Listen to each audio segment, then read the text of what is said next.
Hello friends, welcome to my YouTube channel. I hope आप सब लोग ठीक होंगे।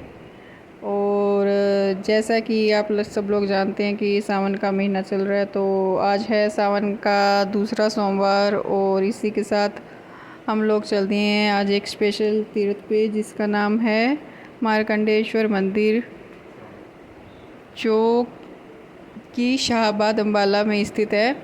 और इस व्लॉग में मैं आपको इस मंदिर के दर्शन कराती हूँ। तो चलिए अब करते हैं इस व्लॉग की शुरुआत। साथ ही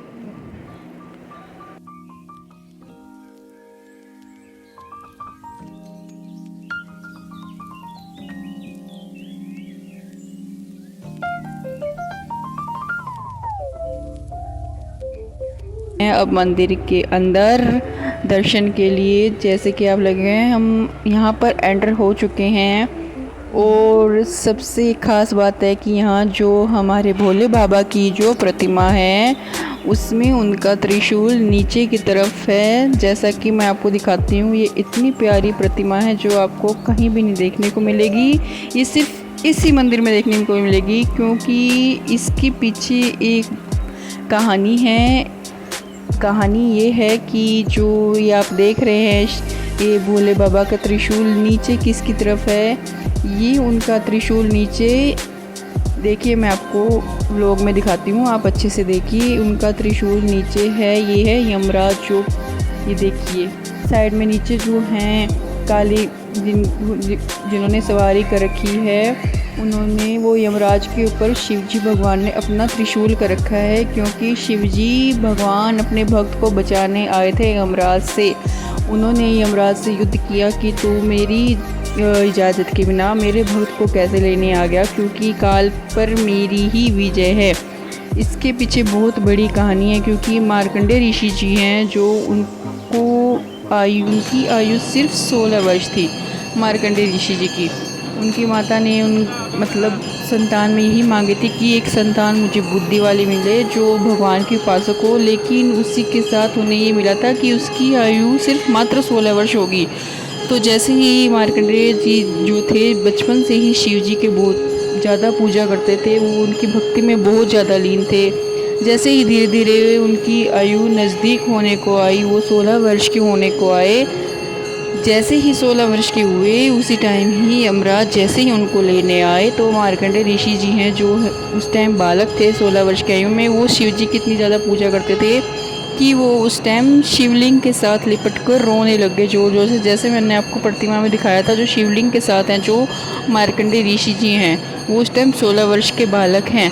तो वो शिव जी की शिवलिंग के साथ लिपट कर रोने लगे यमराज जब उनको लेने आए। तो उसी टाइम ही उनकी भक्ति से शिव जी इतने प्रसन्न हुए कि वो ही यमराज को वहाँ पर ललकारने आ गए कि तू मेरी इजाज़त के बिना यहाँ पर इसको कैसे ले जाने आया, क्योंकि मैं काल हूँ, महाकाल हूँ मैं, मेरी इजाज़त के बिना तू मेरे भक्त को कैसे लेके जा सकता है यहाँ पर शिव जी।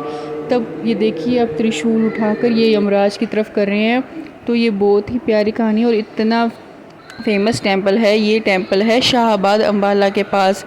यहाँ हर सावन में मेला लगता है और भक्तों की इतनी ज़्यादा भीड़ होती है। उसके आगे ही ये है नदी, जो ये मार्कंडेय ऋषि जी की जटाओं में से निकली थी। कहा जाता है कि इस नदी में जो आप सिक्का डालकर अपनी जो मन्नत मांगते हैं वो पूरी होती है। उसी के साथ आप यहाँ देख सकते हैं कि ये देखिए कावड़ जो हैं, ये कावड़ भी यहाँ से इतने ज़्यादा जाते हैं। सब जो मार्कंडेय ऋषि जी के यहाँ से कावड़ भर भर कर लेकर जाते हैं, और एक जो हरिद्वार से लेकर जाते हैं। तो देखिए यहाँ कावड़ी है जो इनका तांता लगा हुआ है, इतनी ज़्यादा भीड़ है, मतलब इतना अद्भुत नज़ारा है कि मैं आपको बता नहीं सकती। क्योंकि एक तो ये भोले बाबा का सावन का महीना चल रहा है, ऊपर से जो ये कावड़ है, इनकी जो झांकियाँ जो देखने को मिलती है उसके तो नज़ारे ही कुछ अलग हैं।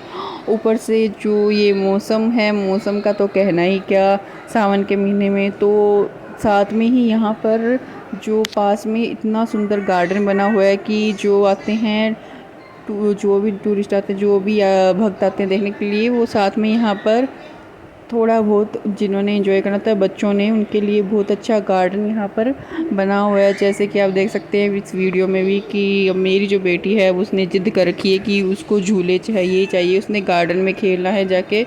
तो ये इतना ब्यूटीफुल गार्डन है कि यहाँ पर आप अपनी फैमिली के साथ टाइम स्पेंड कर सकते हैं। बहुत बड़ा यहाँ पर मेला लगता है सावन के महीने में, और सावन के महीने में इतनी यहाँ रौनकें लगती हैं जिसका मैं आपको बता नहीं सकती।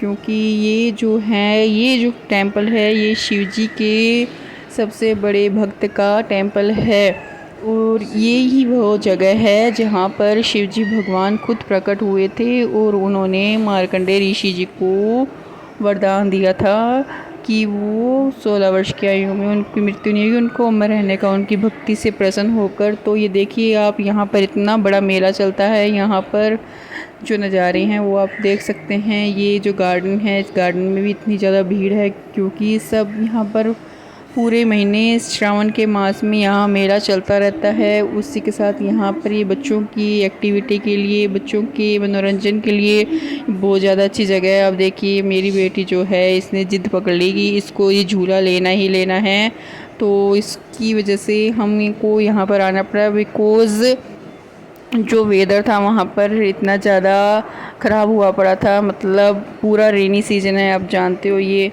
तो हम क्या था, हम जो लेट हो रहे थे, पर ऑन डिमांड वंशिका कि हमें यहाँ पर रुकना पड़ा इसके लिए। तो आप देख सकते हैं कि ये देख सकते हैं। तो देखिए कि इसको यहाँ पर मतलब झूले लेने हैं, इसको किसी चीज़ से कोई मतलब नहीं है कि वेदर कैसा है, घर जाना है या कुछ भी है, इसको अपना एंजॉयमेंट चाहिए फुल। तो आप देख सकते हैं कि बच्चों के लिए भी यहाँ पर बहुत अच्छा गार्डन बना हुआ है कि बच्चे जो हैं वो यहाँ पर मन लगा कर बैठ जाएं। और ये जो है यहाँ पर इस मंदिर में जो है लोग दूर दूर से, बहुत दूर से दर्शन करने आते हैं। मान्यता है कि यहाँ पर जो भी मन्नत आप मानते हैं वो आपकी ज़रूर पूर्ण होती है। जो श्रद्धा के साथ जो भी आता है तो भोले बाबा उसकी झोली ज़रूर भरते हैं। और ये देखिए साथ में जो बच्चों के लिए इतने सुंदर सुंदर झूले बने हुए हैं कि सब बच्चे यहाँ पर इंजॉयमेंट करते रहें। उसी के साथ हम यहाँ पर अपना टाइम स्पेंड करते रहे, जिसके साथ हमें पता ही नहीं चला कि यहाँ पर रात कब हो गई। आप देखिए कि इस गार्डन में आने के बाद तो मन ही नहीं करता। एक तो ये मंदिर इतना फेमस है, इतनी अच्छी जगह है, ऊपर से फिर यहाँ पर जो रौनक है यहाँ पर, मतलब एक तो हमें लेट हो गई थी, पर ये जो वेदर इतना ब्यूटीफुल था कि यहाँ से हमारा जाने का बिल्कुल भी मन नहीं कर रहा था। पर क्योंकि टाइम की वजह से हमें लेट हो रही थी तो हम जो भी थे सब काम फास्ट कर रहे थे। पर वंशिका को अपना एंजॉयमेंट पूरा करना था। वो देखिए सामने मंदिर कितना प्यारा लग रहा है। और ये देखिए यहाँ पर हर टाइप के आपको झूले मिलेंगे जो बच्चों ने यहाँ पर लेने हैं, कुछ भी एक्टिविटी करनी है, कुछ भी करना है। इसी के साथ मैं अपने ब्लॉग की एंडिंग कर रही हूँ। Thank you so much.